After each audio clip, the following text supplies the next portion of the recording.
Welcome to Sasi media. இன்னைக்கான காலை நேர ஓட்டின் முடிவுகள் தான். ஸோ ஃபர்ஸ்ட் இடத்துல சென்ட்ரா தான் இருக்காங்க. 17.86%, 65,026. ஸோ இவங்க பொறுத்த வரைக்கும் நாளுக்கு நாள் ஒரு டீமை செட் பண்ணி கேமை தன்னுடைய கைக்கு கொண்டு வரதுக்கு ட்ரை பண்ணிக்கிட்டு இருக்காங்க. அதில் சக்ஸஸ் ஆனாலும் இவங்களுக்கு பேர் எப்படி கிடைக்க போகுது அப்படிங்கிறது தான் தெரியல. இந்த வாரம் இவங்க ஃபர்ஸ்ட் வாரத்தில் இருக்கலாம். கானா வினோத் இன்னும் முக்கியமான ஆட்கள் வரும்போது, கமருதீன்லாம் வரும்பொழுது இவங்க எந்த இடத்துல வரப்போகிறாங்க அப்படிங்கிற ஒன்று இருக்குது. பிரஜனுக்கு ஓட்டுகள் இதெல்லாம் இருக்குது. பட் இந்த வாரம் ஃபர்ஸ்ட் இருந்தாலும் இன்னும் வரப்போகிற நாட்களில் இவங்க விளையாடுற கேம் பிளே பொறுத்து தான்.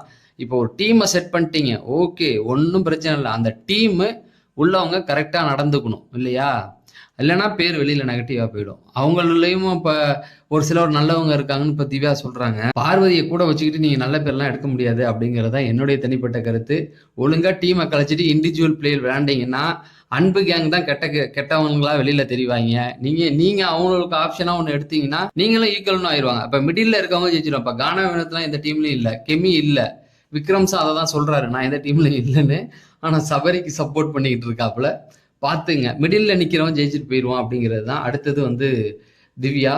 அவங்க 16.63%, 61,276 ஓட்டுகள் வாங்கி 2வது இடத்துல இருக்காங்க. திவ்யா எப்படி சொல்றது, டபுள் கேம் கொஞ்சம் விளையாடுறாங்க, சீக்ரெட் டாஸ்க்ல இருக்காங்க அப்படிங்கிற மாதிரி கெமி சொன்னாங்க. அதனால தான் அந்த கானா வினோத் டீம் தோக்க அடிக்கிறதுக்கான வேலைக்கு முயற்சிகளை அவங்க பண்ணிட்டு இருக்காங்க. ஒருவேளை அதை ஜெயிச்சா நாமினேஷன் ஃப்ரீ பாஸ் அவங்களுக்கு கிடைக்கும் அப்படிங்கிற மாதிரி, அது போன வாட்டி சாண்ட்ரா ஒன்று கொடுத்தாங்கல்ல, அந்த மாதிரி ஒன்று பண்ணுற மாதிரி ஏதோ சம்திங் போயிட்டு இருக்குது. அதுதான் கெமி நேற்று லைவ் அப்டேட்டில் சொன்னாங்க. அந்த வீடியோ இந்த வீடியோ எண்டில் கொடுத்துருக்கேன், அதை பார்த்து தெரிஞ்சுங்க. அதுக்கப்புறமேட்டுக்கு பார்வதி 16.26, 54,393 ஓட்டுகள் வாங்கி இருக்காங்க 3வது இடத்துல. பட் இது போன வாரம்லாம் 5வது இடத்துல இருந்தாங்க. எங்கே ஓட்டு ஏறுனுச்சு அப்படின்னு பார்த்தீங்கன்னா, கண்ணில் அடிபட்டுச்சுல்ல, அந்த இடத்துல ஏறிடுச்சு, அவ்வளோதான். மற்றபடி சொல்கிற அளவுக்கு ஒன்றும் இல்லை. வஞ்சம் வஞ்சம் வஞ்சம், அதாவது வக்கரம் அப்படிங்கிறதுக்கு, வக்கரம் பிடிச்சவன் அப்படின்னா அதுக்கான அர்த்தம் என்ன? நீங்கள் வக்கர எண்ணம் கொண்டவன் அப்படின்னு சொல்கிறதுக்கு நான் கேள்விப்பட்ட மாதிரி அது கொஞ்சம் தப்பான ஒரு மீனிங் தான் எனக்கு. ஆனால் நீங்கள் அதான் சொல்கிறல்ல, விக்ரம கண்ணாபுனான்னு பேர் வைக்கிறாங்க எல்லாருக்கும், வாய்க்கு வந்த பேர்லாம் வைக்கிறாங்க.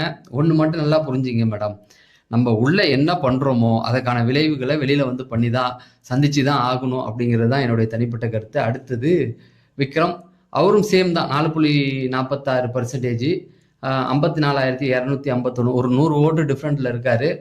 அவர் இவ்வளோ ஓட்டு வாங்கினாருன்னு யாருமே எதிர்பார்க்கல. உங்களுக்கு ஈக்குவலாக இருக்காரு, அதுவே பெரிய விஷயம் இல்லையா? பார்ப்போம். இன்னைக்கு அவங்கள தொடர்ந்து அடித்து உட்கார வச்சிட்டாங்க கமருதீன். அதாவது குரூப்பாக ஏந்திரிச்சு அவரை அட்டாக் பண்ணாங்க. பார்வதிக்காக அவர் பேசும்பொழுது ஆப்போசிட்டில் கமருதீன் ஏஞ்சி வந்தான்.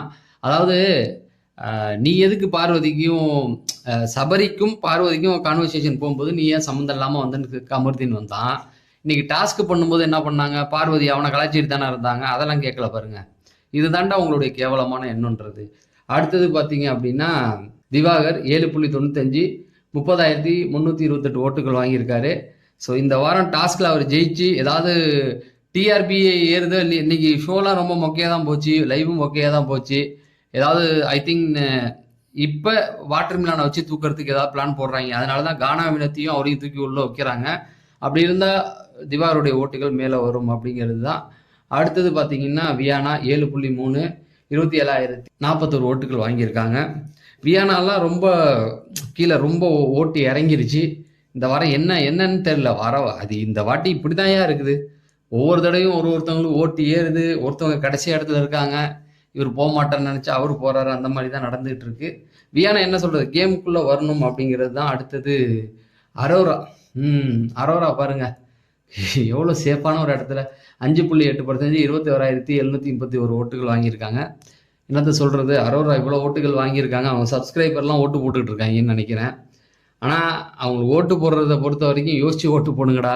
ஏன்னா அவங்களே சொல்கிறாங்க, நான் வீட்டுக்கு போகிறேன், எனக்கு கேம் பிளான் இல்லை. இது அவங்க சொன்னதுக்கப்புறம் அவங்க ஓட்டு போடுறீங்கன்னா நீங்களாம் எவ்வளோ மனசாட்சி உள்ளவனுங்களும் யோசிச்சு பாருங்க அப்படிங்கிறது தான். அடுத்தது சுபிக்ஷா 20,397. சுபிக்ஷா இந்த வாட்டி போகிறதா தான் சொல்லிட்டு இருக்காங்க. ஏன்னா சுபிக்ஷாவை அனுப்பிடுவாங்க, அடுத்த இடத்துல இருக்கிற கனியை தூக்க முடியாது, அவங்க ரொம்ப வேண்டியப்பட்டவங்க. ரம்யாவும் அவங்க தூக்கணும்னா போன வாரம் தூக்கிட்டு பிரவீனை காவு வாங்குறதுக்காக இவங்களை தூக்கிட்டாங்க அப்படிங்கிறது தான். சரி, இவங்களை காவு வாங்குறதுக்காக பிரவீனை தூக்கிட்டாங்க, அதனால் சுபிக்ஷா தான் போக வாய்ப்பு. அடுத்தது கனி 5.27, 19,716. கனி வந்து இந்த கும்பல் வந்து கனிக்கு மேல அவ்வளோ என்ன இதுன்னு தெரியல.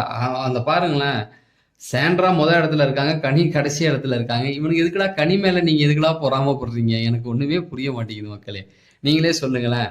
சாண்ட்ரா முதல் இடத்துல இருக்காங்க, கனி கடைசி ஓட்டு வாங்கி கடைசி இடத்துல பரிதாப நிலத்துல கிடக்குறாங்க. அவங்க கிட்ட ஈகோ பார்த்து எதுக்குடா சண்டை போட்டுக்கிட்டு இருக்கீங்கன்னு தான் எனக்கு தோணுது. என்னன்னா, கனி வந்து மைக்கு மாட்டலையாம், அதனால சாரி கேட்க வைக்கலையாம். மற்றவங்களா இருந்தால் சபரி சாரி கேட்க வைக்கிறாரு, இவங்கள கேட்க வைக்கல அப்படிங்கிற மாதிரி சொல்லிட்டு இருக்காங்க. இப்போ சபரி மட்டும் என்ன ஓட்டில் முன்னாடி இடத்துலயா இருக்கா? சபரிக்கும் அதே நிலைமை தான். நீங்கள் எதிரியை செலக்ட் பண்ணும்போது பலமான எதிரியை செலக்ட் பண்ணுவீங்கன்னு பார்த்தா இவங்களை செலக்ட் பண்ணி வச்சு என்ன சொல்றது? ஆனால் திவ்யா வந்து கொஞ்சம் நவுந்து வந்தாங்கன்னா அவங்களுக்கு தனியாக ஆதரவு கிடைக்கும் அப்படிங்கிறது தான் எனக்கு தோணுது. அடுத்தது ரம்யா 4.82, அவங்களுடைய ஓட்டு வந்து 18,195 ஓட்டுகள் வாங்கி கடைசி இடத்துல இருக்காங்க. ஸோ எனக்கு அதான் சொல்லிட்டேன்ல, சுபிக்ஷா போகிறதுக்கு வாய்ப்பு இருக்குது. இன்னைக்கு லைவ்ல சபரி கிட்ட சண்டை போட்டுக்கிட்டு இருந்தாங்க. அதாவது சண்டை போட்டாங்களா, சண்டை போடுற மாதிரி நடிக்கிறாங்களானே தெரியல அவனுங்க. ஏன்டா டேய், நீங்கள் பண்ண வேலையினால வந்த ஒயில் கார்டெல்லாம் பாடுறா, என்ன மாதிரி வெறித்தனமாக இறங்கிட்டு உங்களை அடிக்கிறதுக்காக அவனுங்க வந்து இப்போ ரொம்ப கேவலமாக மாறிக்கிட்டு இருக்கானுங்கன்றது தான். ஸோ இதுதான் காலை நேர ஓட்டின் முடிவுகள். நம்ம வந்து ஒரு 12:30க்கு மதியான ஓட்டின் முடிவுகள் கொடுத்துருவேன் அப்படிங்கிறத சொல்லி நான் விடைபெறுறேன். நன்றி, வணக்கம்.